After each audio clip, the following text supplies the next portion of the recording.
the founders, architects and facilitators of the annual Spiddal Gathering, which is currently in its 7th year. And we wanted to just ask them about how the whole thing got started in the beginning. Fado.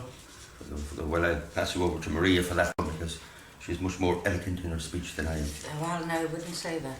7 years ago, the first gathering that we had was a near disaster.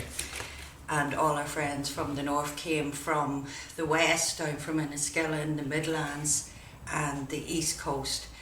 And we had a B&B booked in the village for them all without the breakfast bit. And to cut a long story short, what happened was the woman who was running the B&B in Spiddal was saying to me, her name was Bernie, and she says, look, there's nothing we can do about it, nobody can get through. She says nobody's going to turn up for the gathering. It was a disaster. There was floods, people were in boats. The motorway was broken. It was just being built and they actually had to open it up that year. So that would have been 2009. 2009, right, yeah. was the That was 1st the November. And we keep it the same. Our housewarming. Right, Yes. so there was nobody coming and nobody getting So through. this was just a private housewarming party? This was just our gathering of our musician friends from all over the country and the Isle of Man and Northumbria and Scotland and thereabouts. And so we were having this housewarming and it was the gathering. We'd given up all hope. We'd heard that everything was a disaster. And within about an hour, it took on average 8 hours to 9 for people to get through, and there was all these stories all over the weekend. My God. How they got through, it was unbelievable. Mostly via Westport. Yeah, the people who community. actually made it came the furthest because somebody was coming from Clare and they actually couldn't get through at all. But the people who came the furthest were actually, but once they were on the road. They were the most determined. Thank Our God for friends mobile came phones. in, all the coterie, oh jeez. And they came in with about an hour of each other, and that was the first year, and it was just unbelievable. And so obviously we had a And hooligan. how many people came that first year? It wasn't huge, About 12 or 14, I'd say. yeah, from outside, and then of course we played with all the musicians in the village at And that who was time. playing in the sessions? Regularly, it was Johnny Johnny Conley in Shanjani, on the Johnny O. Melodeon. Regularly, Charlie was joining. I'm not sure actually that first year. I think Charlie was ill. This would be but Charlie Lennon. Charlie Lennon came. Oh, over the years, he just went strength to strength. He's brilliant. And there was Keevin O'Shea was playing regularly on the Eat to Suckern in Chihuses. And then there was the tubber at the time. Now it was somebody else. It wasn't Paddy. What's Paddy's surname? Paddy Connors? Yeah. But we joined the first year. Actually, it's funny you should ask that because I'd forgotten all this. We'll get to the other years in a minute.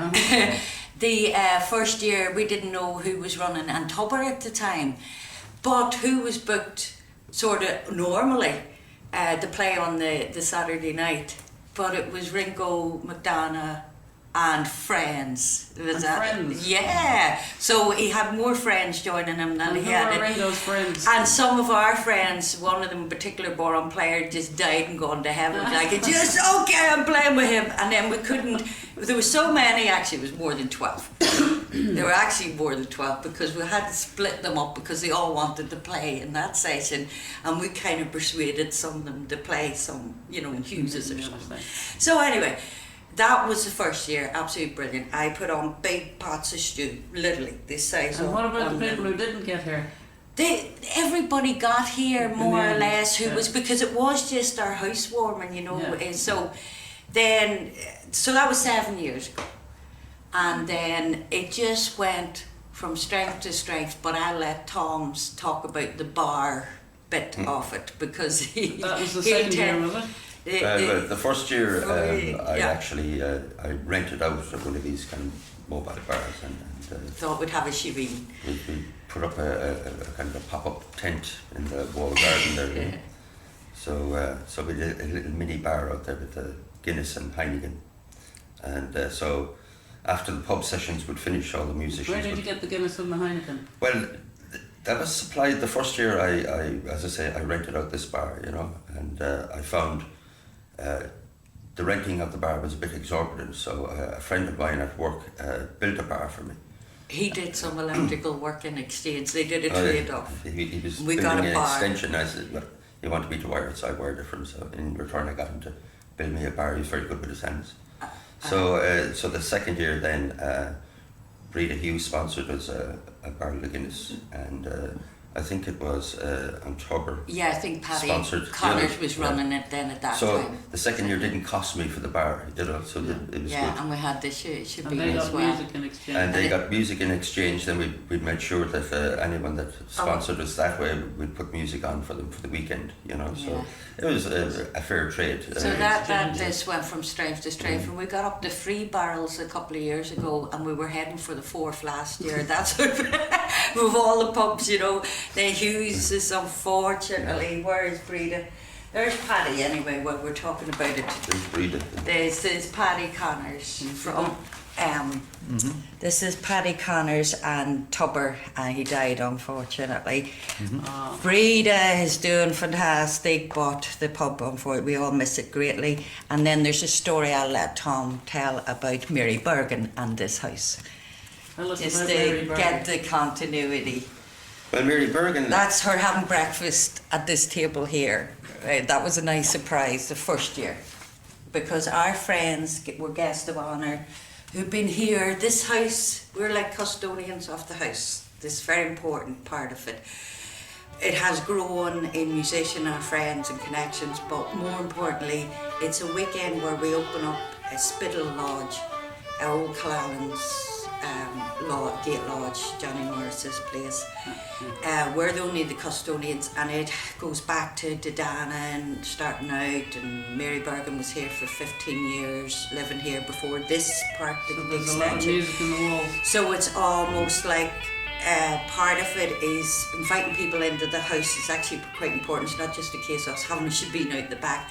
So we make a point of having an open house all weekend, so that the villagers and everybody somewhere along the line over the 7 years, coming up now 6 years, has come into the house and always loved the hospitality and the places. As you'll see in a couple of weeks' time, the place is just 3 deep with musicians and music. But this room isn't as old as the original house. No, this was an 11-year extension when we moved in. So it's about 17 or 18 years old. 6.5 years ago. So- Yeah. So that's actually an important link. So the McCadden, a friend of ours, he's been in the village fado, like he said, in the a long time, and he brought Mary Bergen in after for the breakfast, and our 2 friends were here. Andy Dixon. Andy Dixon goes back to the 70s in this house here. So many people in the village have had a connection musically with this house when it was here. So Mary Bergen came back to the house. She'd never seen the extension, and she sat down and had breakfast with us. And of course, over the years of the gathering, she's joined us in Yad and places. Like we had a big session about 3 years ago, and Kieran was actually quite concerned about the number of musicians, because nobody could get through to the loos at the back, and he was fluffing about, and it was great. It was just, and Mary was playing that. So very often people joined us then in the village, or else people who weren't playing as such but loved the music would find their way to the Gate Lodge while we're the custodians of it. So that's very much a really important part. Part of Spiddal's history. Yeah. So And even outside of the gathering, you'll find every now and then musicians passing through, calling in to us, that have been here at the gatherings before. Yeah. So if they're up this side of the country, Yeah, they'll that's pop right. up. There's some special guests of honour who came a couple of years ago. That was quite kind of used to play all the tunes from Dwyer, his brother. John. Yeah, John One of the famous Dwyer, Dwyer and brothers. couple that. Anyway, that's so the people that we've just talked about. That's Kevin O'Shea, and that's Sean Johnny Conley, Steve Sweeney, and himself, obviously. I just thought she was And that picture Toner. of Griffin and Johnny. Yeah, it's lovely.